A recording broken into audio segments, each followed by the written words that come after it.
slow up, no I don't take shit. I got no love for the fakeness. If you wanna play tough and wanna hate this, I'll always show up. I don't ever slow up, no I don't take shit. I got no love for the fakeness. If you wanna play tough and wanna hate this, I'll always show up and make a statement. I don't ever slow up, no I don't take shit. I got no love for the fakeness. If you wanna play tough and wanna hate this, I'll always show up and make a statement. Everything I do so instinctive and so passionate. Every word I move so descriptive like an adjective. I got a vendetta against people who patented being negative when you should be getting after it. I got facts over tracks, this and that. Spitting slow, spitting fast. I could roast, I could gas. Think I'm okay at last, but I don't know if that can erase all the past. And the pettiness, a reflection of the emptiness. Hilarious.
Mana?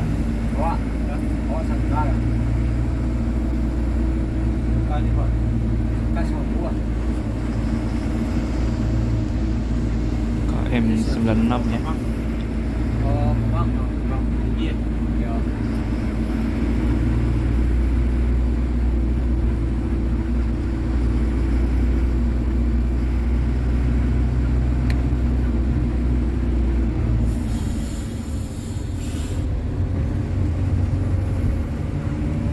Ini tak oke kita lihat enak. Enggak. Itu berdua kan. Ya, yo. Terus itu berdua tak. Enggak, saya satu kawan.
jauh Pak. Ada bisa sempit enggak? Oh di Bintang Pak.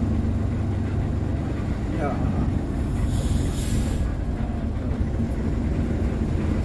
Jangan Jumat Pak. Jumat. Alamin Jumat. Kalau mau itu masuk Pak.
Nah, jadi istirahat pertama ada di KM 234 ya, dari arah Bakauheni. Dan di sini ada bus Palala dan juga bus ANS yang lagi ini ya, salat maghrib. Tapi kalau untuk bus Pangeran di sini sekalian salat maghrib dan juga istirahat pertama. Nah, sekarang sudah pukul 18.54 ya. Sebentar lagi akan berangkat, kurang lebih istirahat di sini mungkin 40 menit ya, sama seperti PO lain yang juga beristirahat. Kurang lebih durasinya itu 40 menit. Jadi untuk Pangeran dari arah Jakarta itu istirahat pertama di kilometer 234. Nah, di sini juga cukup bersih ya tempatnya. Dan harga makanan juga relatif lah ya. Untuk satu kali makan 30 ribuan. Dan juga di sini ada masjid, di ujung sana ada masjid. Cukup bagus tempat istirahat yang dipilih oleh PO Pangeran ya. Dan ini juga berbeda dari tempat yang biasa digunakan oleh PO lain. Jadi di sini hanya ada PO Pangeran yang beristirahat dari arah Jakarta ya. Jadi jarak antara rumah makan satu dengan istirahat kedua itu cukup jauh. Jadi harus ditambah persiapan ya. Bisa dibeli cemilan yang lain untuk mengganjal perut. Pukul 7:10 ya. Setelah lagi berangkat dari kilometer 234.